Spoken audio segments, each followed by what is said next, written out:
I'll go ahead and get started then. Happy Cinco de Mayo to everyone out there. um, and thank you all for tuning in to the Discovering Podcasts webinar with Do Space. My name is Marjorie Sturgeon. I also teach Intro to Podcasting, and that's where I started with my volunteer workshopping. And so this is a new one. So you're getting the first edition. Thank you. If you have any feedback, I'd love to hear it. But generally, what I want to do is kind of take you on an exploration of the new frontier of podcasts. We're going to kind of go over from how to listen to podcasts to how to find new shows, plus how they began and really how they've grown in the media landscape. So, a little bit about me. Like I said, my name's Marjorie Sturgeon. I am a former journalist who used to work at a couple of stations here in Omaha. And since then, I've transitioned into digital marketing. So I do social media, email marketing, websites, the jack of all trades. And then I'm also working on some independent film projects, slowly but surely, some little documentary style projects. And then actually, May 15th will be my 2-year anniversary as a small business owner. And so my husband and I, we run a podcast studio. So that's why I am very passionate about podcasts. So podcasts, the final frontier, is it? Question mark. I really like Star Trek. Anyway, so podcasts, basically the evolution of communication technology, right? So it has come a long way throughout history, from beginning with the printing press to newspapers and pamphlets to radio to television, throw in moving pictures and even the telephone. And then finally, we come to the World Wide Web, and then the whole new plethora of options as far as mass communication. There's email, there's websites, e-newsletters, social media, and podcasts. So a quick timeline in the history of mass communication.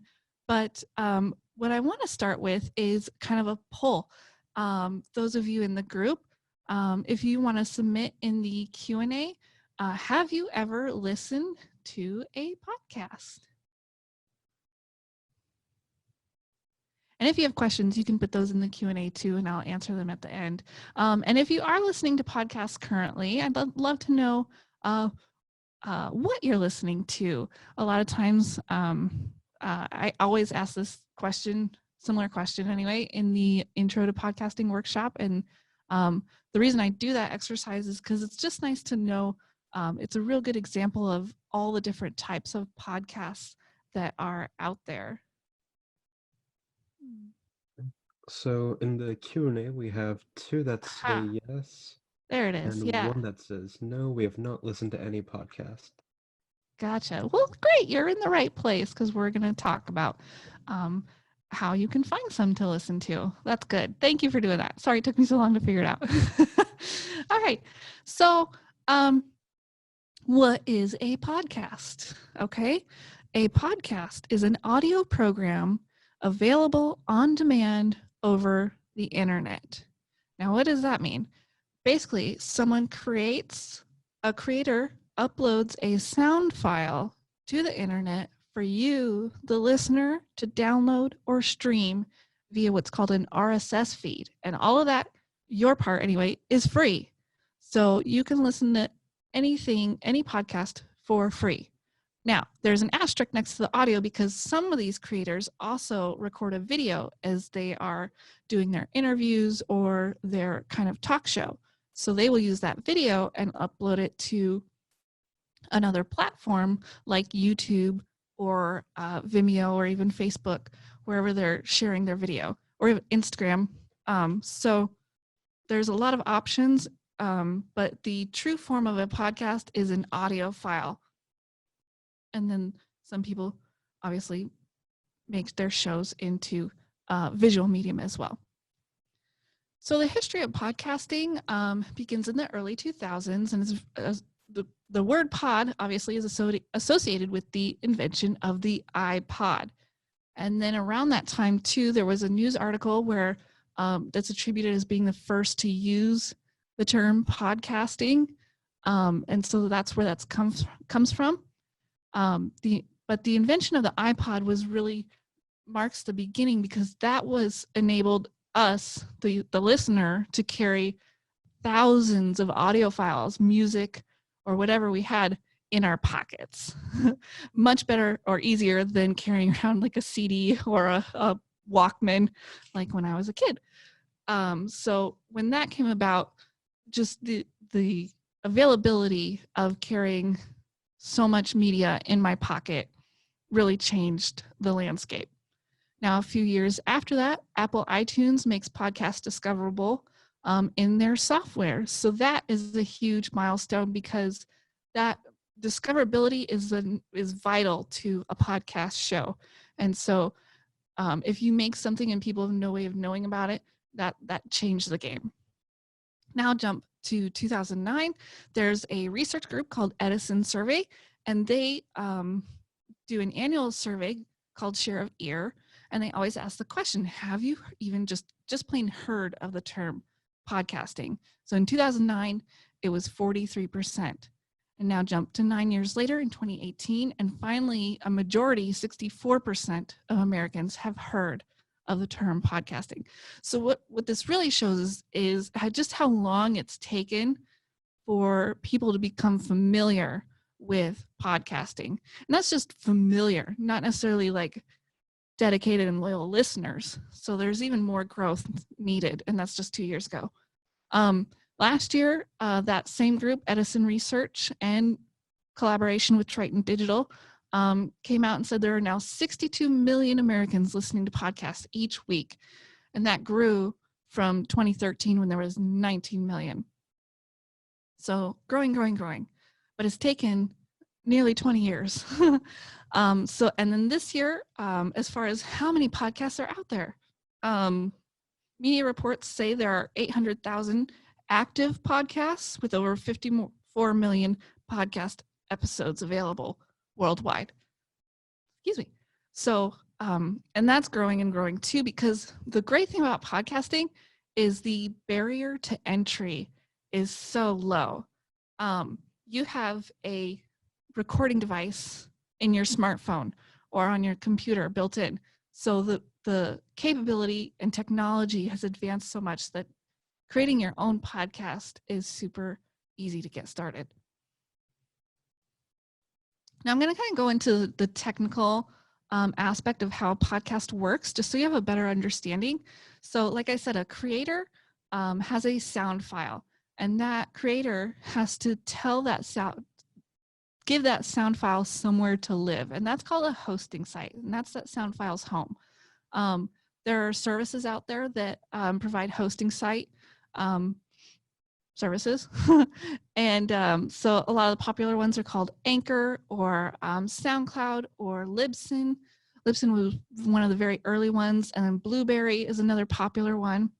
And what these hosting sites do is they create what's called an RSS feed. And that's essentially just, for you and I, it's a link. For computers, it's a lot of information that only computers really read.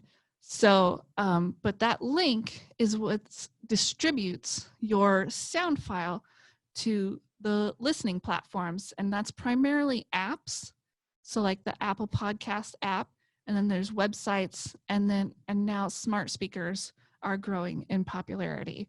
So that's kind of how the back end works. So every time you listen to a podcast, your listening service is downloading or streaming that audio file, and not necessarily saving that file in its own kind of cloud. It's already in a hosting site. So that's kind of a technical aspect that podcasters are aware of, because they generally pay for that hosting service. Now, how do you, the listener, listen to podcasts? So the most popular way is through a smartphone or tablet. And on an Apple smartphone or tablet, you're going to go primarily through the Apple Podcast app. And I can kind of show you here on my phone. So you're going to access it on the podcast app, and then you can go through the browse feature and just find something new to listen to, or you can go through the search feature if you're looking for a specific show. Unfortunately, I don't have an Android device, but I have been tempted to get that Google Pixel. But this icon here is what that app is going to look like. And then the one thing I want you to know is when you subscribe, so you find your show and then you have the option of subscribing to it. So you'll kind of automatically follow that show when there are new episodes released. The key thing to keep in mind is like Apple Podcasts will download that sound file to your device and then automatically delete it 24 hours, or you can manually delete it. And the biggest trouble I've had is making sure my computer and phone delete those sound files after a while, even if I haven't listened to it, because it does take up space. And sometimes I get a warning that I don't have enough space. And then this, I don't know for certain if the Android has the same problem, but I just included a little tip there as well. And then, there are some power listeners, you could call them, that are really into podcasts, and they use special apps designed just for podcast listening, just like Apple Podcasts, but they're from different services. And these are what are called pod catchers. And there are a growing number of these every day. Some of the more popular podcast networks will release their own apps so they can serve their own ads and generate revenue that way.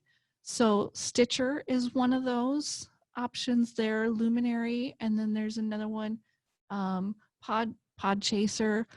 Pocket Casts is another popular one that I've heard of. They just generate a different user experience than those two primary Apple and Android apps. And so it's just basically one of those things you kind of have to experiment and explore and see what fits best for you. Now, if you have a smart speaker, which that Edison Research Group says is growing, basically you just have to ask it to play the podcast show that you want to listen to. So the Google Home, you just say, "Hey Google," or Google Home, play this podcast. And then for the Amazon Echo or Dot, it's a little bit, there's an extra step there. You either have to connect Spotify or Apple Podcasts to the Alexa device, and then you can ask your smart speaker to play your show. And then there's other optional step of going to the Intunes website, which is related to the Amazon service, and then you can selecting the podcast and then asking Alexa to play it. So you do have the option if you have a smart speaker in your home to let it play podcasts. And I'm reading that news podcasts are very popular on smart speakers. So how do you find new shows? So the last half of last year, these are the top 10 shows according to my favorite research group, Edison. So the Joe Rogan Experience is number 1. This American Life, The Daily from the New York Times, My Favorite Murder, that's like a true crime kind of narrative podcast, and then Crime Junkie, also true crime, Stuff You Should Know, Wait, Don't Tell Me from NPR, Serial. And now Serial is significant because I think it was 2014, their first series of episodes really became like a milestone moment in the history of podcasting, in that like it was kind of the first one to go viral, that got everyone talking about their show, and it has since become the inspiration for a HBO documentary series. And then Pod Save America, and then Radio Lab, which is out of NYC Studios in New York. Now, the types of podcasts that you can listen to, I kind of touched on this earlier when I asked if you were already listening or what you might be listening to. There are so many podcasts out there. Comedy, news, true crime, religion and spirituality, entertainment, so education. I know healthcare professionals use it for sharing research and that sort of thing. So there's a podcast for every hobby, for every interest, for every show, every sport that you can think of. I joke that the old phrase, there's an app for that. Well, 2020, the phrase is there's a podcast for that. Chances are you even know someone who is podcasting. So as far as types of podcasts, you just have to do a little internet research into what you like to listen to. You can base it off your TV viewing or your what movies you like or even celebrities you like. They likely have a podcast. Will Ferrell has a podcast. Kevin Smith has a podcast. There's so many out there. Kristen Bell? No. Does she? I think she does. Pam and Angela from The Office, they have a podcast. So I thought as far as liking or finding new shows, there are some Omaha podcasts that I know of. And so I linked to them here. And I'll share a link to this presentation in the chat. But Riverside Chats, they interview some local high profile folks or artists and creators. KIOS, our local NPR, has a Made in the Middle podcast series. KFAB has Grow Omaha, which is kind of about the commercial business sector. And then this is one of my favorites. Ask a Scientist is actually created by someone who attended the Intro to Podcasting workshop a few months ago at DoSpace. And she launched her podcast in the beginning of March. And what she does is she gets kids from classrooms around the country to submit questions for particular scientists that she's interviewing. And so she is still going with that. And then Keep Kids Alive podcast, that's also based here in Omaha from the Keep Kids Alive Drive 25 nonprofit. So they have started a podcast. And then Enneagram Map Makers, they're also based out of Omaha. One of the leaders from the Gravity Center runs that podcast. And then our local hobby town, Hobbyplex, has a podcast as well where they talk race results for the RC cars when they will start racing up again, and about kind of latest RC and hobby news. So if you're looking for some local podcasters, that's a good way to do it, is just search Omaha. There's also quite a few churches and local organizations that have podcasts out there. Now, another thing to consider looking for something to listen to is some podcasts have gone Hollywood. The Homecoming podcast I actually listened to when it came out, and is now a Amazon Prime show starring Julia Roberts. And so I actually enjoy the podcast more than I do the TV show. And then Dirty John has become a program on the Bravo network. And then Comedy Bang Bang, that is a improv comedy podcast that had a series on the Independent Film Channel, IFC, whatever that stands for. So there's cross promotion or development even from podcasts to TV and movies. And then finally, just some additional reading as far as about podcasts and where to find some new ones and how they came about in our media landscape. And also kind of links to, like, in particular, International Podcast Day, which is September 30th. They're an organization supporting podcasters. They have a great timeline of, and much, much more information about what a podcast is, but also a timeline about the history of podcasting. So that is a quick overview of discovering podcasts. And I'd like to, I'm going to stop share and see if there are questions or anything you'd like to share. Oh, I see a question. I have the Pixel. What was it about it that tempted you to get it? Okay, so the Pixel camera was what kind of attracted me, but I've been an Apple user for so long that I was scared to try something new.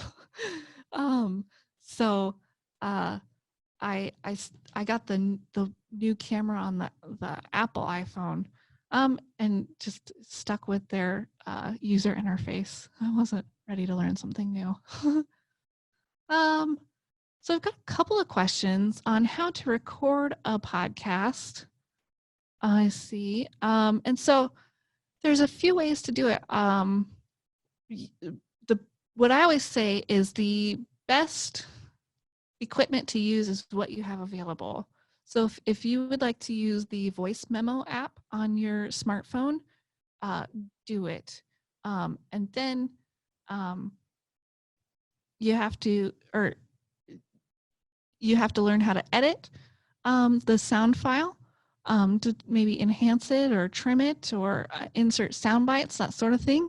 And then you save that sound file as an MP3 and go through that process of choosing a hosting site and then using that hosting site, that RSS feed, to distribute the podcast to the podcatcher directories, primarily Apple, Spotify, Stitcher, and there's a few other ones out there.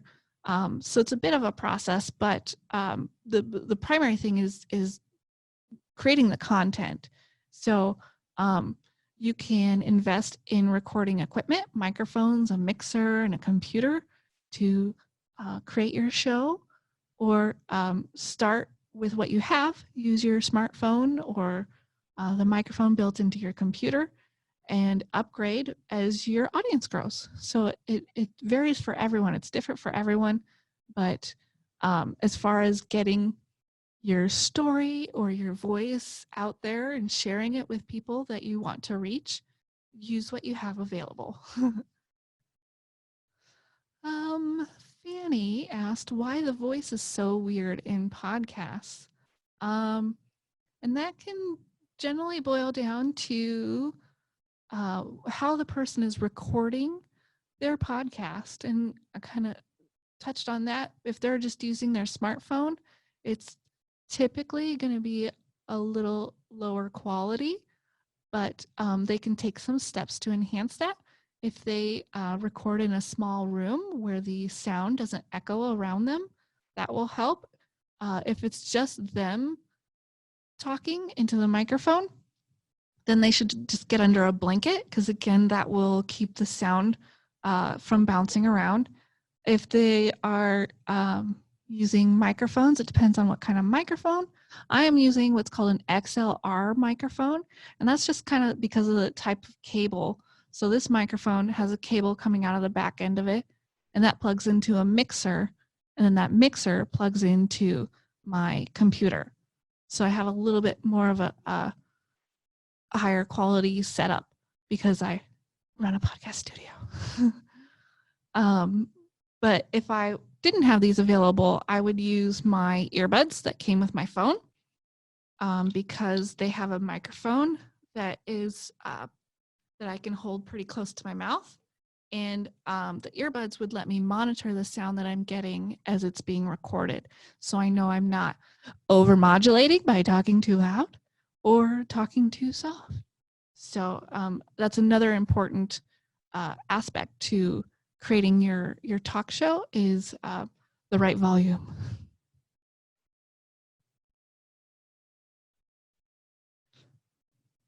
Oh, new question. Did you say you had a podcast studio? What does that entail? So I generally don't like to talk about it other than just mentioning it during these workshops, because I don't want to solicit or that sort of thing. But you can look me up and we can chat. But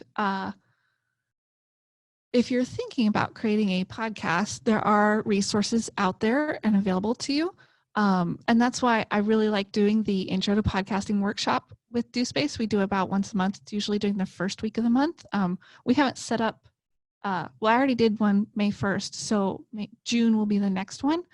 And we talk about everything from a ton of questions you need to ask yourself to a little dive into different types of equipment to just a quick touch on editing. But if you want to learn more about podcasting, you can also use your library card and go to the Omaha Public Library's online resources section and log into lynda.com. And there are great courses there that teach you the aspects of editing and podcasting. I feel like I quickly went through a lot, but I hope you enjoyed it. More classes in the future. I definitely enjoy doing the intro to podcasting workshop that teaches you more about creating your own podcast. So look for that in June. And then as far as this discovering podcasts workshop, I think I've got maybe send some feedback or if I missed anything that you would have liked to know. Because honestly, it's so subjective, your personal preference as to what kind of podcasts you like, that I was a little worried about kind of what to share with you. So I hope you enjoyed it and look for podcasts to listen to. Yeah. And then finally, too, if you do check out any local ones, give them a good review on Apple Podcasts because that helps them show up higher in the directory. So we want to support our locals. And I think that'll do it unless there are one last call for questions. But I think I don't want to take up too much of your time. It was a good half hour. If you would like to see more webinars like this, feel free to go to dospace.org, check out some of the classes that we'll be holding. If you have any other questions later on down the line, you can send them to hello@dospace.org. We will try to answer them as best as we can. Or check out the DoSpace chat that we have live on our website. Thank you, everyone. Thank you for coming. Okay. All right.